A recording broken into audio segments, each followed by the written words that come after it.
Hello my dear students, you are most welcome on WS Academy। This is me Kusum ma'am और ये है important facts का lecture. तो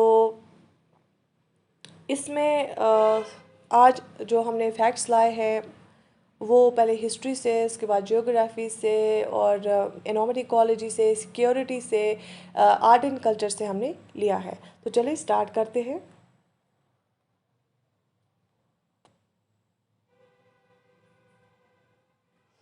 तो सबसे पहले हम जो है हिस्ट्री से जो फैक्ट लिए हैं वो हम देखेंगे। ये मैंने यहाँ पे मेजर इवेंट्स जो मेजर इंसिडेंट्स हुए हैं मॉडर्न हिस्ट्री में, उनका यहाँ पे डेट लाया है और उनकी नाम लाए हैं। आपको एटलीस्ट ये पता होने चाहिए, बहुत ही इंपॉर्टेंट है क्योंकि यहाँ से क्वेश्चंस बनते हैं। एक तो डायरेक्टली क्वेश्चन आते हैं और क्रोनोलॉजी पूछी जाती है कि पहले कौन सी इवेंट हुई, उसके बाद कौन सी इवेंट हुई। तो पहले हम ये देखेंगे। सबसे पहले जो है इनमें से रोल आउट एक्ट आया था जो कि 1919 में आया, उसको हम ब्लैक एक्ट भी बोलते थे। उसके बाद तुर्की का जो खलीफा था उसके बेसिस पे यहाँ पे एक खिलाफत मूवमेंट उठी थी, वो कि 1920 में उठी थी। 1919 एंडिंग और 1920 में उठी थी। नॉन कॉपरेशन मूवमेंट उसके बाद स्टार्ट हो गई थी कि गवर्नमेंट के साथ कोई कॉपरेशन मत करो। 1920 में ये भी स्टार्ट हुई थी, ठीक है, खिलाफत के बाद। उसके बाद जब नॉन कॉपरेशन मूवमेंट चल रही थी तो चोरी चोरा एक गाँव है, वहाँ पे 22 पुलिसमैन को जिंदा जलाया गया था। गांधी जी को जो है उनने बोला किसी भी फॉर्म का वायलेंस मैं एक्सेप्ट नहीं करूँगा। तो उस बेसिस पे उन्होंने नॉन कॉपरेशन मूवमेंट को विड्रॉ कर लिया और जो है उसके बाद फिर स्वराज पार्टी बनी 1923 में। आपको स्क्रीन पे दिख रहा होगा। उसके बाद साइमन कमीशन आया 1927 में और इस कमीशन को सबने बायकॉट किया क्योंकि इसमें 7 मेंबर्स थे और सातों के साथ इंग्लिश मैन थे। इंडिया का कोई मेंबर नहीं था। और लाला लाजपत राय भी डिमॉन्स्ट्रेट कर रहे थे इसके खिलाफ और उनको लाठीचार्ज कर दिया, उन पे किया था और जिसकी वजह से उनकी डेथ हो गई। उसके बाद दांडी मार्च हुआ जो कि गांधी जी ने किया 1930 में। और गांधी जी ने सिविल डिसोबीडियंस मूवमेंट स्टार्ट की थी और इन्होंने फिर जो राउंड टेबल कॉन्फ्रेंस हुई थी उसमें बायकॉट किया था, पहली राउंड टेबल कॉन्फ्रेंस में। उसके बाद गांधी और इरविन का के बीच बिटवीन जो लॉर्ड इरविन था उनके बिटवीन पैक्ट साइन हुआ 1931 में, जिसके बेसिस पे गांधी जी ने माना, कांग्रेस ने माना कि वो पार्टिसिपेट करेंगे सेकंड राउंड टेबल कॉन्फ्रेंस में। मैं पूरी मॉडर्न हिस्ट्री का आपको निचोड़ बोल रही हूँ, ठीक है। उसके बाद ब्रिटिशर्स ने क्या किया, अगस्त ऑफर दिया 1940 में, जो कि इंडियंस जो कांग्रेस थे उनने रिजेक्ट कर दिया। उसके बाद इंडिविजुअल सत्याग्रह का बोला, गांधी जी ने बोला इंडिविजुअली आप जो है सत्याग्रह करो, प्रोटेस्ट करो। 1940 में ये भी स्टार्ट हुआ, 1941 में। उसके बाद क्रिप्स मिशन जो लाया गया, क्रिप्स मिशन भी इसी के लिए लाया गया कि इंडियंस की जो है कोऑपरेशन चाहिए क्योंकि सेकेंड वर्ल्ड वॉर में इंडियंस के बगैर पॉसिबल नहीं था, उन पे बहुत प्रेशर आ रहा था ब्रिटिशर्स पे। तो क्रिप्स मिशन उन्हें लाया 1942 में। सर स्टैनफोर्ड क्रिप्स इसके चेयरमैन थे। इसको भी रिजेक्ट कर दिया गया। उसके बाद क्विट इंडिया मूवमेंट स्टार्ट हुई थी 1942 में, जिसमें गांधी जी ने डू और डाई का जो है नारा दिया था, स्लोगन दिया था, डू और डाई का। उसके बाद माउंटबेटन प्लान जो 1947 में आया वो लॉर्ड माउंटबेटन ने दिया, जो गवर्नर जनरल ऑफ इंडिया था। उसके बाद इंडिया का जो हिंदुस्तान था तब उस टाइम पे जो है था ब्रिटिश इंडिया था, उसका जो है पार्टीशन हुआ दो डोमिनियंस में, दो कंट्रीज में, इंडिया और पाकिस्तान में, ठीक है। तो ये मूवमेंट्स कौन सी कब हुई ये आपको पूरा पता होना चाहिए, बहुत ही ज़्यादा इंपॉर्टेंट है, ठीक है। ये था मॉडर्न हिस्ट्री से एक इम्पॉर्टेंट फैक्ट। अब हम आगे देखेंगे। दूसरा जो आज का फैक्ट है वो है आर्ट एंड कल्चर से, एंशंट जो है एंशंट और मिडिवल हिस्ट्री के बीच बिटवीन जो बुद्धिज्म का एक फैक्ट है, आर्ट एंड कल्चर का फैक्ट है। जो बुद्धा की जो गौतम बुद्धा है उनकी जो टीचिंग्स है, तो उनके बेसिस पे एक जो है एक वर्ड बुद्धिज्म का बहुत मशहूर है, धर्म चक्र। धर्म चक्र में बहुत ज़्यादा मीनिंग है इस वर्ड में, धर्म चक्र में। धर्म चक्र जो है ये सिंबल है बुद्धिज्म का, बुद्धिज्म को पहचाना जाता है इससे क्योंकि बुद्धा की जो टीचिंग्स थी उन्होंने एक उसमें 8 फोल्ड पाथ भी बोला था, 8 चीज़ें उनमें बोली थी कि वैल्यूज़ क्या होने चाहिए इंसान के, इंसान का वे ऑफ लिविंग कैसा होना चाहिए, एटिकेट्स क्या होने चाहिए, इंसान की सोच समझ कैसी होनी चाहिए, ठीक है।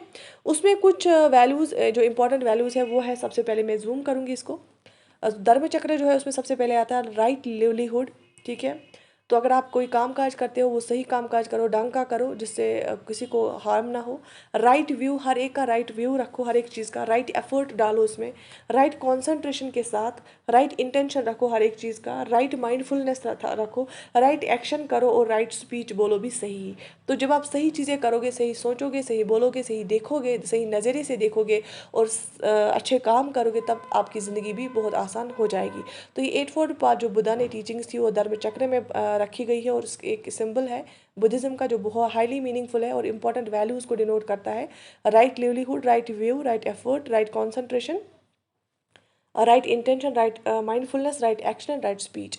कभी क्वेश्चन आता है और उसमें से कुछ वैल्यूज़ को दिया गया होता है, फिर बोलते हैं कि choose the odd one out, या इनमें से कौन ऐसा नहीं है, ठीक है, या कौन कौन सा था धर्म चक्र में,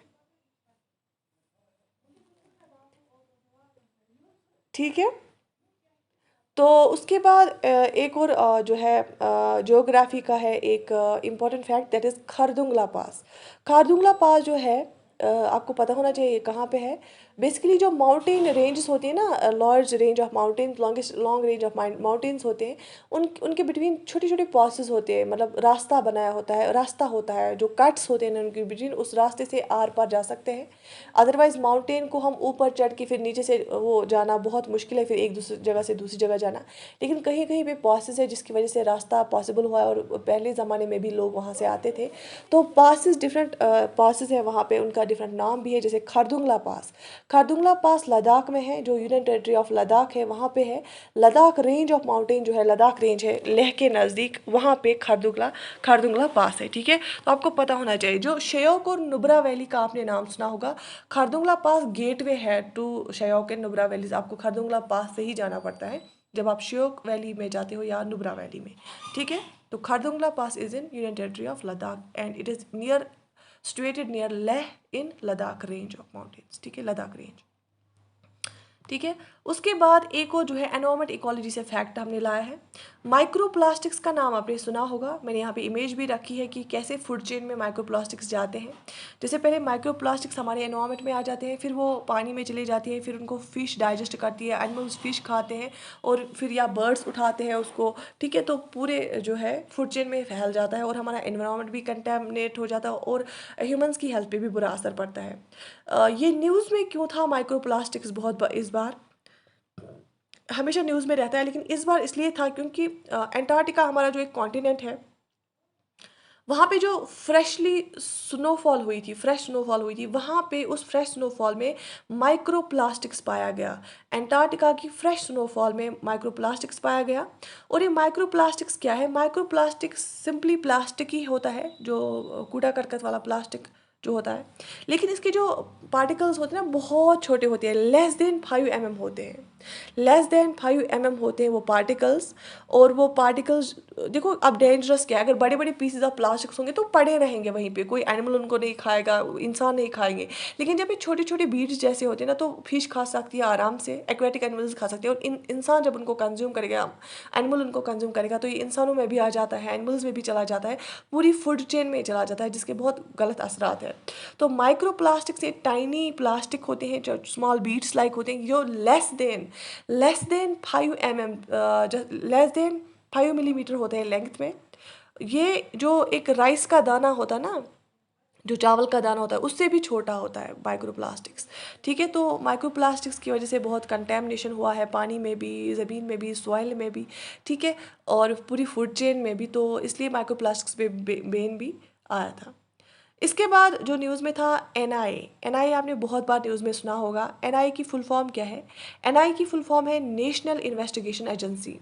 नेशनल इन्वेस्टिगेशन एजेंसी को बनाया गया नेशनल इन्वेस्टिगेशन एजेंसी एक्ट 2008 के बेसिस पे। एनआईए एक्ट 2008 पार्लियामेंट में पास किया गया, उसी बेसिस पे एनआईए को बनाया गया। तो नेशनल इन्वेस्टिगेशन एजेंसी जो है, ये एक primary counter terrorist task force है इंडिया का। तो इंडिया में ये टास्क फोर्स क्यों बनाया गया है? सो दैट कि जितनी भी टेररिस्ट एक्टिविटीज़ है, उनको जांच पड़ताल करने के लिए, उन पे नज़र रखने के लिए, उनकी फंडिंग कहाँ से आती है, उनकी एक्टिविटीज़ क्या होती है, कौन कौन इन्वॉल्व है उसमें, उसके लिए एनआईए को बनाया गया। तो एनआईए जो है टेररिस्ट एक्टिविटीज़ होती है उनमें इन्वेस्टिगेट करती है, जांच पड़ताल करती है।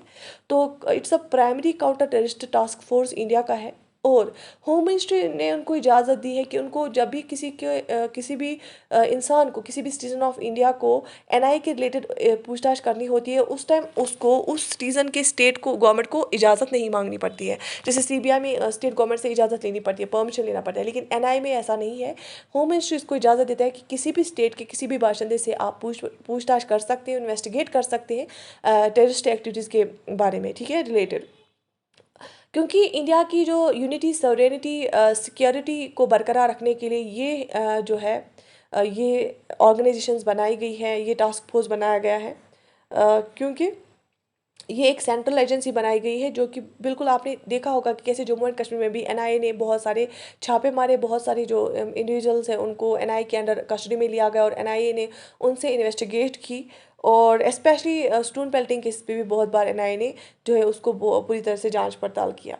ठीक है, तो या जो टेरर एक्ट्स होते हैं उनकी जो बाकी लिंक्स होती है, स्मगलिंग के लिंक्स होते हैं, वहाँ पे स्मगलिंग ऑफ आर्म्स वो करते हैं, जो सामान वो खरीदते बेचते हैं, या ड्रग्स की स्मगलिंग होती है, या फेक इंडियन करेंसी की स्मगलिंग होती है, या जो बॉर्डर्स में इन्फिल्ट्रेशन हो जाती है, आर पार वो क्रॉस करते हैं किसी भी लिंक की वजह से, तो उन पे नज़र रखती है एनआईए, नेशनल इन्वेस्टिगेशन एजेंसी, जो कि NIA national investigation agency act 2008 पे बनाई गई।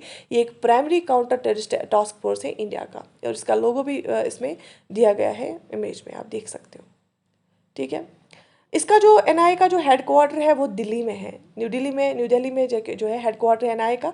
और बाकी इसके ब्रांच बहुत स्टेट्स में है, जैसे हैदराबाद में है, गुवाहाटी में है, कोची में, लखनऊ में, मुंबई में, कोलकाता, रायपुर, जम्मू, चंडीगढ़, रांची, चेन्नई, इम्फाल, बेंगलुरु और पटना, बहुत सारे डिफरेंट डिफरेंट शहर जो है, बहुत सारी सिटीज़, बड़ी बड़ी सिटीज़ है डिफरेंट स्टेट्स की, वहाँ पे इसके ब्रांच है। लेकिन मेन हेडक्वार्टर जो इसका है वो नई दिल्ली में है, न्यू दिल्ली में है, और एनआईए एक्ट 2008 पे ये काम करती हैं। इसके बाद रिसेंटली अगर साइबर स्पेस की बात करेंगे, रिसेंटली हर्मिट जो है एक न्यूज़ में था, हर्मिट न्यूज़ में था। ये न्यूज़ में क्यों था? क्या ये सैटेलाइट कोई है, वैक्सीन है, स्पाईवेयर है और मिसाइल है? हर्मिट जो रिसेंटली न्यूज़ में देखा गया, ये एक स्पाईवेयर है। स्पाईवेयर क्या होता है? एक सॉफ्टवेयर होता है जो मेलिशियस सॉफ्टवेयर होता है। मेलिशियस सॉफ्टवेयर होता है जो एक गलत इंटेंशन से सॉफ्टवेयर बनाया गया होता है, रॉन्ग थिंग्स के लिए।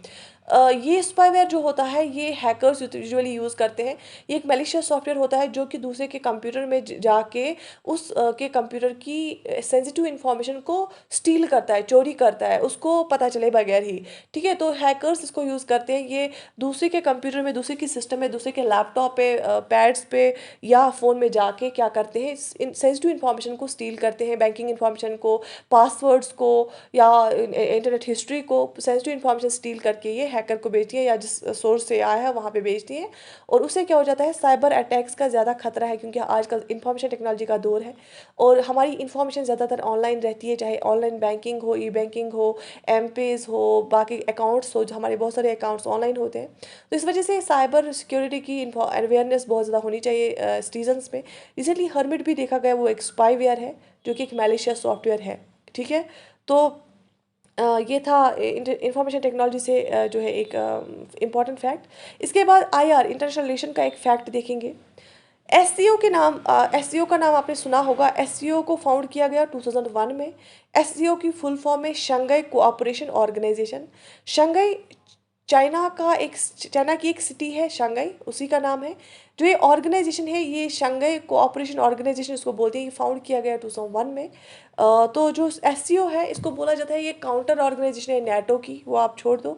लेकिन आप यहाँ पे क्या याद रख लो, आप यहाँ पे रख लो कि 8 मेंबर्स है एससीओ के। और वो 8 मेंबर्स आप कैसे याद रखोगे, एक ट्रिक है, आपको वही याद रखनी है। आपको याद रखना है कि इसमें 8 मेंबर्स है, और ट्रक किप आपको याद रखना है। ट्रक किप, ट्रक की तो स्पेलिंग हर एक को याद होती है, TRUCK, ट्रक, KIP, किप। ठीक है, ट्रक का टी जो है, टी डिनोट करता है ताजिकिस्तान को, R for Russia, U for Uzbekistan, C for China, K for Kyrgyzstan. उसके बाद है किप, another, K for Kazakhstan, I for India, P for Pakistan. तो इस दैट मीन्स इसमें कौन सी 8 कंट्रीज है? Central Asian countries, Russia, China, India और पाकिस्तान। ठीक है, तो एससीओ 2001 में बना है, इसमें 8 मेंबर्स हैं। ट्रक किप आपको याद रखना है, Tajikistan, Russia, Uzbekistan, China, Kyrgyzstan, Kazakhstan, India और पाकिस्तान। ठीक है, तो ये है एससीओ के बारे में। तो सॉरी, तो आज के लिए ही इस लेक्चर में यही फैक्ट्स, इंपॉर्टेंट फैक्ट्स थे आपके लिए। आप ज़रूर कमेंट सेक्शन में लिख लीजिए कि आपको जो ये इंपॉर्टेंट फैक्ट्स वाले लेक्चर्स है कैसे लगते हैं, how much you like it, and do share it with your friends so that maximum aspirants को फ़ायदा मिले। अगर आपको किसी भी बैच में हमारे ज्वाइन करना है, आप ज्वाइन कर सकते हैं WS अकेडमी की ऐप पे जाके। और अगर आपका जो है English, grammar, computer, maths, reasoning या ऐसा भी कोई जनरल स्टडीज़ का कंपोनेंट वीक है, आप VLW के कोर्स में भी ज्वाइन कर सकते हैं। हमारे पास के एस की जो प्रीलिम्स एग्ज़ाम होने वाला है उसकी टेस्ट सीरीज़ भी अवेलेबल है। 5 फुल लेंथ टेस्ट है जनरल स्टडीज़ के, वो भी आप WS अकेडमी की ऐप पे जाकर रजिस्टर कर सकते हैं। और 1-2 दिन में हम आपको जो है फ्री CSAT का जो है टेस्ट पेपर दे देंगे, सो दैट आप अपनी जो है प्रिपरेशन को चेक कर सकते हैं। ठीक है, तो बाकी I wish you all the best. Do right in the comment section about this lecture series or any other query if you have. I will answer all the queries. Take very good care of yourself. Allah Hafiz.